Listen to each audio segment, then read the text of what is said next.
was accused of selling nude photographs of two teenagers. Let go from the Giddings State School in Lee County 2 years ago. Inside a Central Texas high school while under investigation for sexual misconduct. Our job is to expose those cracks and then to fix those cracks.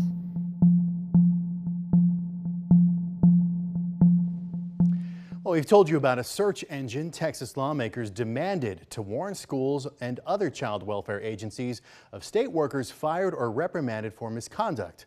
The Do Not Hire search engine would pull thousands of disciplinary records from 4 state agencies, but KXAN investigator Kelly Wiley found the lawmakers didn't appropriate enough money to complete it. And under current plans, critical information is missing. Megan Tabor never imagined her family would fracture. No, not at all.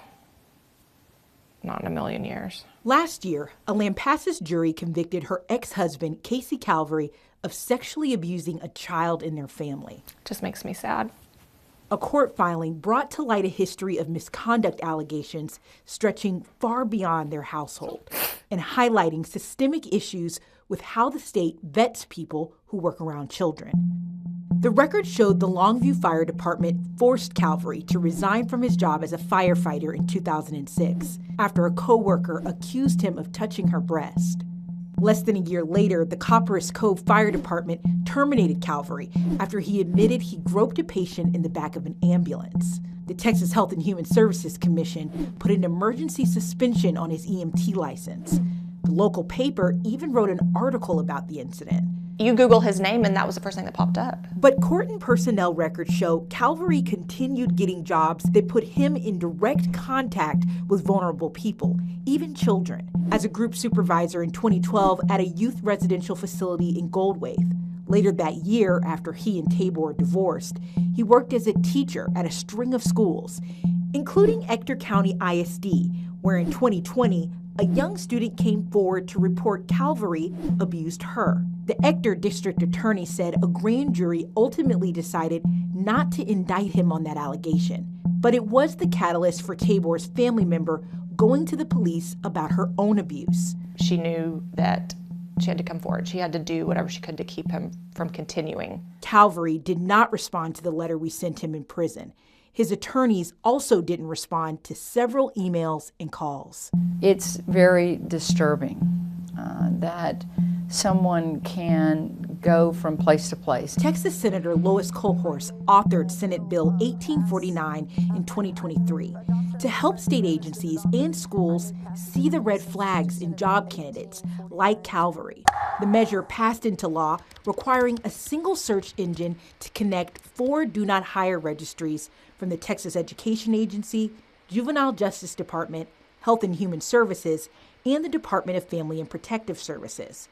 It would put all of those agencies' notes on misconduct in one place where schools and child welfare employers can check. We're going to build databases. We're going to give tools to our agencies and to our school districts. But we found even with this new law, there are still cracks in the system, like some missing misconduct records that could help employers decide who should be around kids.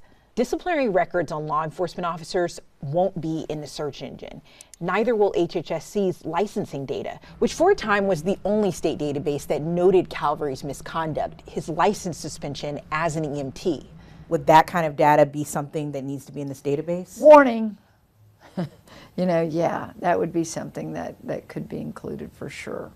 But now, you're kind of looking at now we're going to spread 1849 out. But before any expansion, at least one agency says the legislature needs to invest more funding and resources next session just to operationalize the search engine, meaning until then, it won't be up and running at all. How much are they saying they need to be able to make the search engine operational? Yeah, I think that the estimate was, it'll be somewhere between 17 and 23 million. Got the seed money of 7 million. Why not try to fully fund it as much as you can when the bill was first passed? I think I put that request in.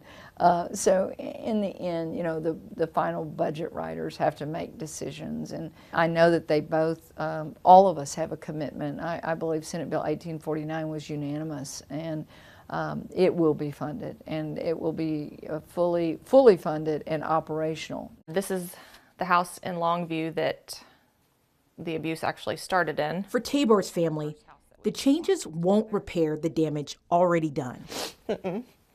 There's no winning. But she hopes they will prevent heartache for others in the future. You have to make the decision that will maybe protect other kids down the road. Following our initial report, Lieutenant Governor Dan Patrick charged lawmakers to find ways to improve the search engine before the next legislative session in 2025. Senator Kolkhorst and Senator Paul Betancourt from our last story both say they plan to introduce a bill in January requiring school districts to report contractors who are accused of misconduct to the state.